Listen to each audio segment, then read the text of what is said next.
भाव भरे कुभाव तेरे चरणों में चढ़ाऊंगा। अंसुन की धारा से अर्चन होगा। उस दिन सफल मेरा जीवन होगा। जिस दिन गुरु जी तेरा दर्शन होगा। उस दिन सफल मेरा जीवन होगा। तेरा मेरा रिश्ता गुरु जी बहुत है पुराना। तेरा मेरा रिश्ता गुरु जी बहुत है पुराना। मुझको गुरु जी मेरे कभी ना भुलाना। मुझको गुरु जी मेरे कभी ना भुलाना। ध्यान तेरा जब निस दिन होगा। उस दिन सफल मेरा जीवन होगा। जिस दिन गुरु जी तेरा दर्शन होगा। उस दिन सफल मेरा जीवन होगा। जैसा भी कहोगे मुझको वैसा ही मंजूर है। जैसा भी कहोगे मुझको वैसा ही मंजूर है। दृष्टि दया की मेरे पर भरपूर है। दृष्टि दया की मेरे पर भरपूर है। तेरी कृपा से मन दर्पण होगा। उस दिन सफल मेरा जीवन होगा। जिस दिन गुरु जी तेरा दर्शन होगा। उस दिन सफल मेरा जीवन होगा। तन मन मेरा तेरे पे जब अर्पण होगा। उस दिन सफल मेरा जीवन होगा। बोलिए सद्गुरुदेव भगवान की जय। सद्गुरु का दर्शन उसी दिन होगा सही रूप में जिस दिन हम अपने तन मन को अर्पण कर देंगे। जब तक हम अपने आप को समर्पित नहीं कर देते तब तक उसके दर्शन नहीं हो सकते। अभी जो हम दर्शन करते हैं जिनको कहते हैं गुरु जी का दर्शन करके आए, जहाँ मंदिर में भगवान के दर्शन करके आए, जिनका भी हो, भगवान शिव का हो, हनुमान जी का हो, माता को, सब एक ही ज्योति स्वरूप है। लेकिन हम जो मंदिर में दर्शन करने जाते हैं वो मूर्ति के दर्शन करके आते हैं, भगवान के नहीं करके आते। और गुरु के जो दर्शन करने या के लिए जाते हैं वो गुरु के शरीर के ही दर्शन करके लौट आते हैं। क्योंकि इन आंखों से जो दर्शन होते हैं वो माई के दर्शन होते हैं, क्योंकि आंखें माई की है। ये आंखें जो है ये माया से बनी हुई है और माया को ही दिखाती है। जैसे मोबाइल है, ये यंत्र है, ये मोबाइल जो है ना, ये जो मोबाइल के अंदर में जो उसकी उसी प्रकार से जो बना हुआ इंटरनेट है, जो उसका सिस्टम है, जो उसमें यंत्र लगे हुए हैं, उन्हीं का ही उनको पकड़ता है। वो उसके अलावा दूसरे को नहीं पकड़ता।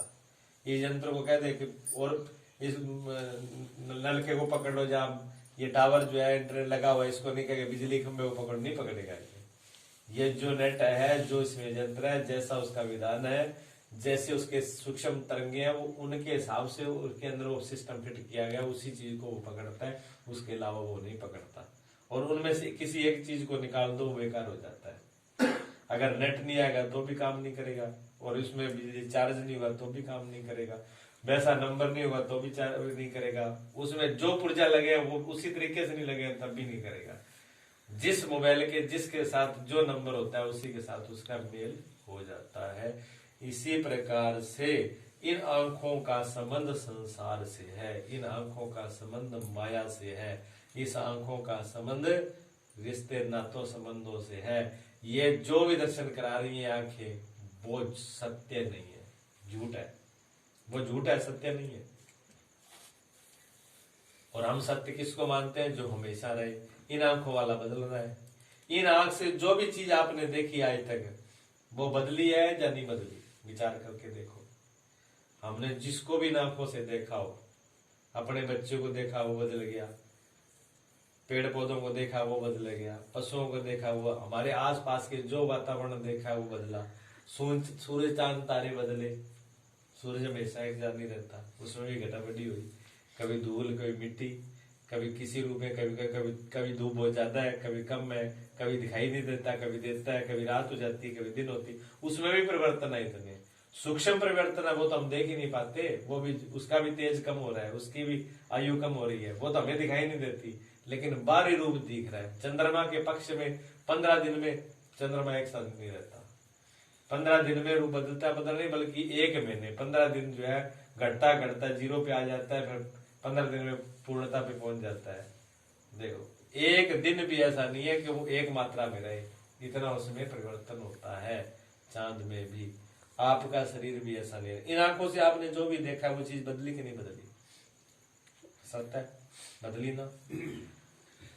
तो जो चीज बदलने वाली है वो झूठ मानी जाती है। हम सभी लोग मानते हैं, उसी को झूठ मानते हैं। एक आदमी अपनी जबान से बदल जाए, एक बार उसने कहा कि ये काम ऐसा है, और उसके बाद उस बात को बदल जाए वो, तो उसको क्या कहते हैं? तो झूठा है। तूने ये बोला था, अब अपनी जबान पर नहीं है। जो बोला उसी पर रहे तो सच है, तो उसे बदल गया तो वो झूठ है। तो जो बदल जाए वो झूठा है, तो सब बदल रहा है। जो नहीं बदलता वही सत्य है। जो कभी बदलता नहीं, हमेशा एक सा ही रहता है। तो एक सा जो रहता है वो इन आंखों से नहीं दिखता। ये बड़ी विशेष बात है। इसलिए सच्चाई जो वास्तव में हकीकत में है वो इनसे नहीं दिखता। प्रमाण भी है इनके, ये मैं नहीं कहता, ये भगवान कृष्ण ने अर्जुन को बोला, वेद व्यास जी ने संजय को बोला, अष्टावक्र ने जनक जी को बोला, स्वामी रामकृष्ण परमहंस ने विवेकानंद जी को बोला। सभी महान पुरुष जितने भी गुरु हैं उन्होंने अपने शिष्य को ये बात कही है। गीता प्रमाणित है, गीता शास्त्र प्रमाणित है, वेद प्रमाणित है, शास्त्र प्रमाणित है, उपनिषद प्रमाणित, ये चीज प्रमाण है हमारी संस्कृति के। हमारे अगर दो व्यक्तियों में झगड़ा हो जाए, कौन सी कानून की धारा लगेगी, कौन सी उसको सजा दी जाएगी, इसका निर्णय संविधान की किताब करती है। जज को मानना पड़ेगा। जो वकील दलील देगा, वकील बोलेगा संविधान के इस पेज पे धारा, इस धारा के तहत इसका ये काम, इसको सजा बनती है, जज को मानना पड़ेगा, लिखना पड़ेगा, जज को देना पड़ेगा। इसी प्रकार अगर यहाँ हम झगड़ा करते हैं कि ये गलत है कि ये सही है, उसका प्रमाण वेद और शास्त्र ही है, वो ही उसका निर्णय करेंगे। जो उनमें मान्य है वो हमको मानना पड़ेगा, सबको मानना पड़ेगा। नहीं तो फिर इस झगड़े की तो कोई अंत आएगा ही नहीं। वो कहेगा मैं सही हूँ, वो कहेगा मैं सही हूँ, तो उससे फिर निबेड़ा ही नहीं है। निबेड़ा का उसी प्रमाण से होता है। इसलिए हमारे यहाँ पर 6 प्रकार के प्रमाण रखे गए, उसमें से श्रुति प्रमाण बहुत बड़ा प्रमाण है। वेद और जो शास्त्र है वो श्रुति प्रमाण है, इनमें लिखा हुआ है। इन प्रमाणों को मान्य है, इनको शब्द प्रमाण भी कहते हैं। श्रुति प्रमाण, शब्द प्रमाण एक ही बात है। शब्द प्रमाण बहुत बड़ा प्रमाण है। वैसे तो हम लोग प्रत्यक्ष प्रमाण को बहुत मानते हैं, प्रत्यक्ष प्रमाण की वैल्यू हम बहुत देते हैं। अगर कोई बात हो जाती कहते जब तक अपनी आंखों से नहीं देखेंगे तब तक नहीं मानेंगे। लेकिन आंखों से देखा हुआ भी झूठा हो सकता है, ठीक है ना। शब्द प्रमाण उससे भी ज्यादा मार करता है। हम बहुत सी चीजें नहीं देख सकते, लेकिन शब्द से बहुत कुछ समझते हैं। शब्द से हमारे बहुत व्यवहार हो रहे हैं। अगर हम आप सब बैठे हैं यहाँ पर, अपने में से कोई भी नहीं बोले, मैं भी मौन हो जाऊं, मैं भी कोई शब्द नहीं बोलूं, आप भी नहीं बोले, हम ज्यादा देर बैठ, हमारे ज्यादा देर संबंध चलेंगे नहीं, हम ज्यादा देर बैठ नहीं पाएंगे, आप नहीं बैठ पाओगे। अब बिल्कुल मैं मौन हो जाऊं, कोई नहीं बोले, कितनी देर बैठोगे? अब 10-20 मिनट में तो बेचैनी हो जाएगी, घबराहट हो जाएगी, कोई बोल ही नहीं रहा, क्या करे, उठ के चल दोगे चुपचाप। लेकिन व्यवहार होगा, जब बोलना शुरू हो जाएंगे तो हमें पता ही नहीं चलता कि हम कितना टाइम बोले, कितनी देर। ऐसे जितने भी रिश्ते संबंध है, सारे रिश्तों संबंधों के अंदर अगर बोलचाल बंद हो जाए जहां, वो रिश्ता गया। जब तक बोलचाल चल रही है तब तक उनके अंदर कितनी भी कमियां क्यों ना हो, तब तक रिश्ता टूटेगा नहीं। जिस दिन बोलचाल ही खत्म हो गई उस दिन वो रिश्ते बहुत दूर हो गए, दिलों की दूरियां बहुत दूर हो गई। और जब तक बोलचाल चल रही है तब तक एक दूसरे में कोई कमी हो जाए, गलती हो जाए, वो सब कुछ होते हुए भी उनके संबंध चलते ही रहते हैं। इसलिए बोलचाल बंद नहीं करनी चाहिए, बोलचाल से संबंध बने रहते हैं और मधुर होना चाहिए। तो शब्द प्रमाण बहुत बड़ा प्रमाण है, शब्दों से बहुत कुछ जाने जा सकते हैं। कुछ लोग ऐसा प्रमाण देते हैं, आजकल के पढ़े लिखे बच्चे हैं, वो ये कहते हैं कि जी हम तो प्रत्यक्ष प्रमाण को मानते हैं, हम तो प्रैक्टिकल को मानते हैं, हम तो शब्द प्रमाण को नहीं मानते। अगर आप शब्द प्रमाण को नहीं मानते तो आपकी भी बहुत पुस्तकें हैं, आपको भी स्कूलों में पढ़ाया जा रहा है। आपके गणित में भी कहते हैं मान लो XYZ, ये क्यों करते हो, इसको छोड़ दो, वो नहीं करना चाहिए। तो मानते हो तो आप बेवकूफ हो। और उसके अलावा हमको किसने बताया कि हमारे माँ बाप ही है, शब्द ही बताया। हमारे पास कौन सा प्रत्यक्ष प्रमाण है, हमने शब्द को ही तो माना है। जो वैज्ञानिक है, जो साइंस वाला है, उसने अपने माँ बाप को माना है, अपने भाइयों को संबंध माना है। उसको कैसे पता है, कैसे प्रत्यक्ष है?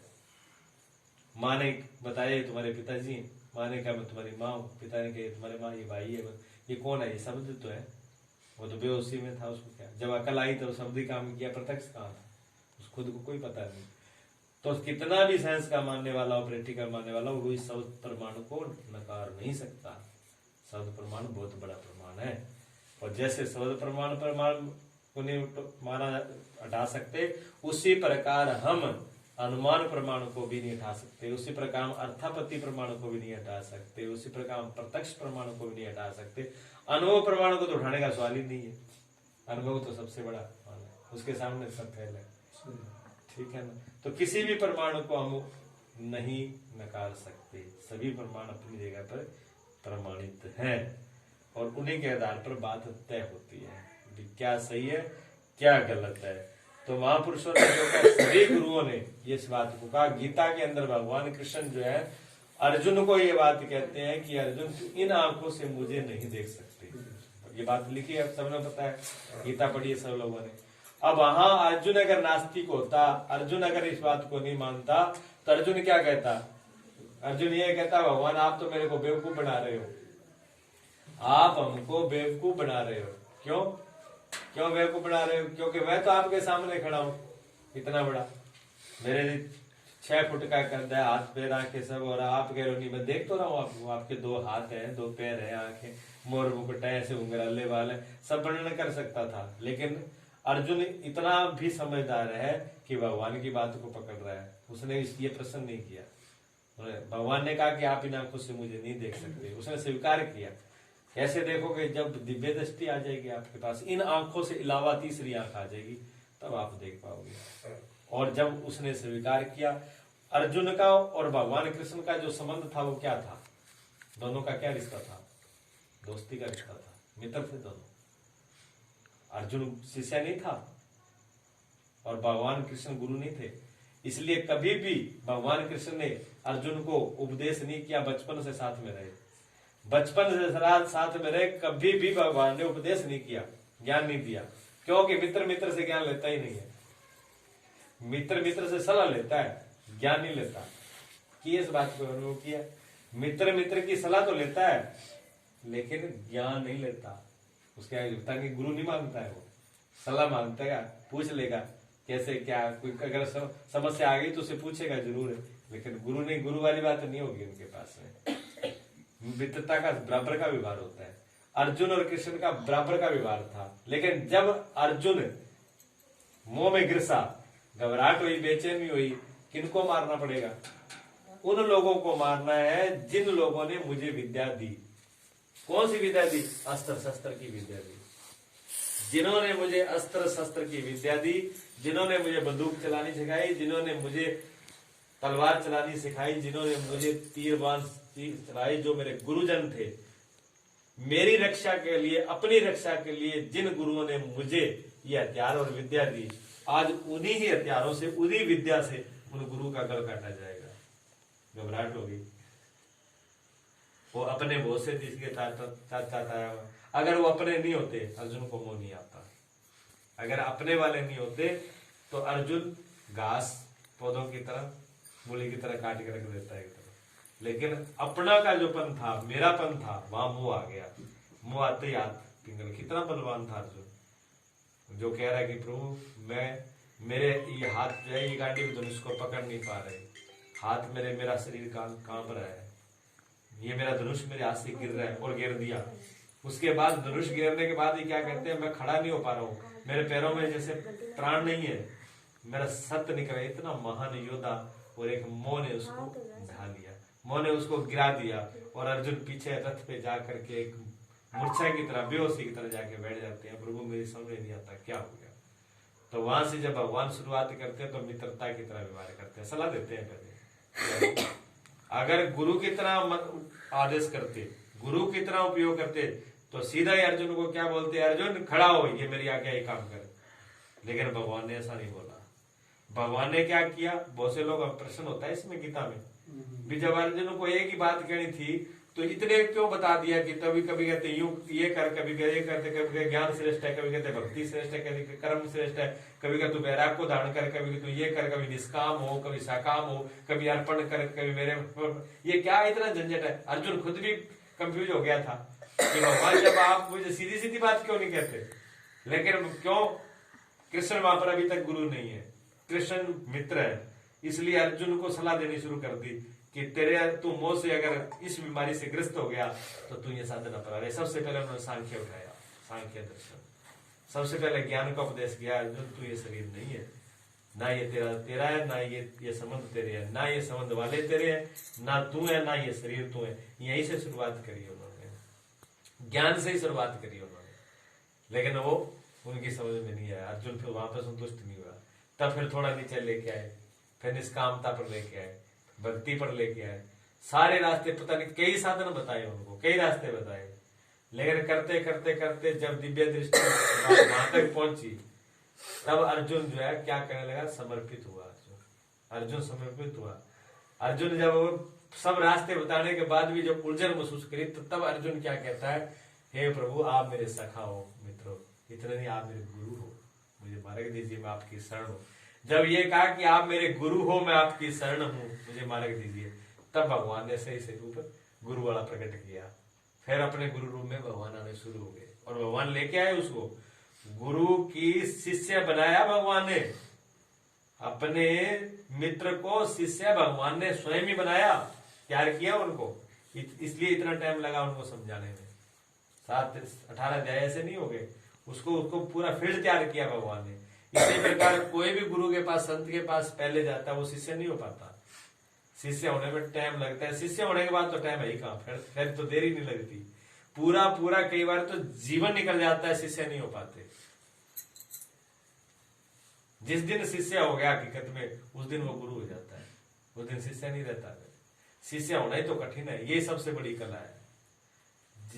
जिस दिन व्यक्ति समर्पित हो जाए, तन मन मेरा तेरे अर्पण होगा, जिस दिन तन मन तीनों को अर्पण हकीकत में कर देता है, फिर बात रह कहाँ गई, फिर तो जो आखिरी स्टेज आ गई। अर्जुन सबसे लास्ट में क्या हुआ, भगवान ने सारे रास्ते बताने के बाद में क्या बोला, सर्व धर्म परित्याज्यम मामेकम शरणम व्रज। तू सारे धर्म जो भी मैंने अभी तक बोला है ना, जितने भी मैंने रास्ते बताए, जितने भी धर्म बताए, सब कुएं में डाल दे, फेंक दे, तू मेरे शरण में आ जा, बस बात खत्म है। इतनी बात में निमेट दिया सारा काम, और अर्जुन वहां संतुष्ट हो गया। लास्ट में आके अर्जुन ने ये तो किया, बस मैं आपकी शरण में हूँ, मुझे आपकी शरण में आ चुका हूँ, मुझे कुछ नहीं चाहिए। और क्या बोलते हैं 18वें अध्याय के लास्ट में क्या कहते हैं, स्मृति लब्धा नष्टो मोह, नष्टो मोह, मेरा नष्ट मोह हो गया, स्मृति लब्धा, मुझे स्मृति पता, मेरी अकल ठिकाने आ गई, मुझे याद आ गया मैं क्या हूँ, मुझे क्या करना है, मैं आप पूरी तरह आपकी शरण में, आप मुझे आदेश कीजिए क्या करना है। पूरी तरह से अर्जुन समर्पित हो गया और आदेश मानने के लिए तैयार हो गया, और उससे वही बस बात खत्म हो गई। गीता 18 अध्याय का एंड हो गया। अगर पहले अध्याय में अर्जुन इस बात के लिए तैयार होता कि मैं आपको सब कुछ सौंपने के लिए तैयार हूं, तो वही बात खत्म हो गई। लेकिन वहां अर्जुन को लेने के लिए इतना टाइम लगा। और ऐसे एक ऋषि और हुए हमारे यहाँ, आपने नाम सुना, अष्टावक्र का नाम सुना है।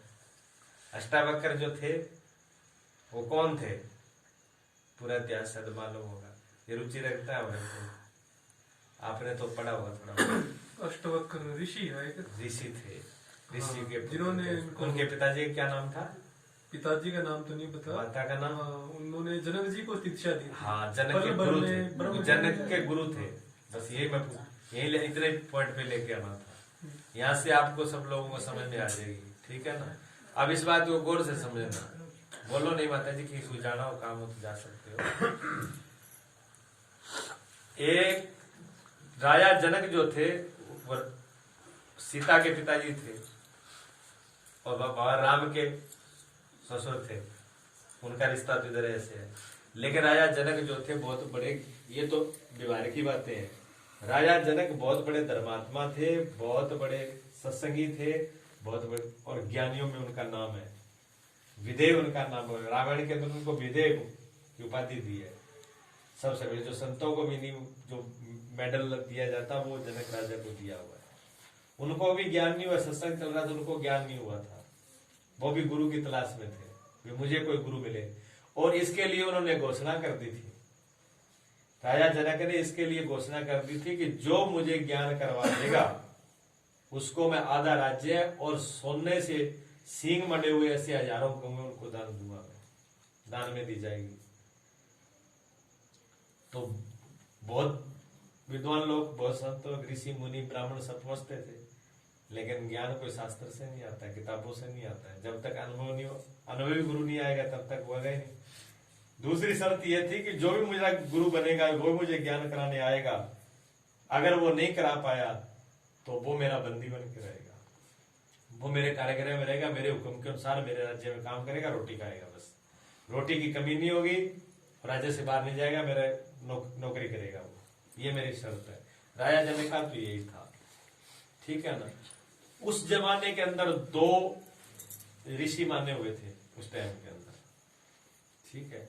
उनके दो पुत्र थे, उनका भी नाम था, एक तो याज्ञवल्क्य के पुत्र थे श्वेतकेतु, उसी पीढ़ी के अंदर वहीं साथ में, और दूसरे कोहोड़ ऋषि के पुत्र थे अष्टावक्र। अष्टावक्र के पिता का नाम कोहोड़ था और अष्टावक्र की माता का नाम सुजाता था, इसका नाम भी सुजाता है, ठीक है ना। इसलिए मैंने कहा सुजाता नाम है, अष्टावक्र की मां का नाम था, कोहोड़ ऋषि की धर्मपत्नी थी वो। उस टाइम के अंदर क्या हुआ, वो भी पूरे माने हुए थे, कोहोड़ ऋषि भी वहां पर पहुंचे थे। कोहोड़ ऋषि ने भी ये सुनी तो वो भी वहां पर उनके साथ आस में जाते हैं, लेकिन वो वहां से लौट के नहीं आते, क्योंकि वो ज्ञान नहीं करा पाते, इसलिए उनको भी बंदी बन के रहना पड़ता है वहां पर। दूसरी बात, उसके अंदर बहुत सी इस कथा में कथा जुड़ी हुई है, बहुत कई रहस्य में, ये महाभारत के अंदर ये कथाएं आती हैं। तो उसमें क्या हुआ कि जब कोहोड़ ऋषि जो थे वो वेद मंत्र का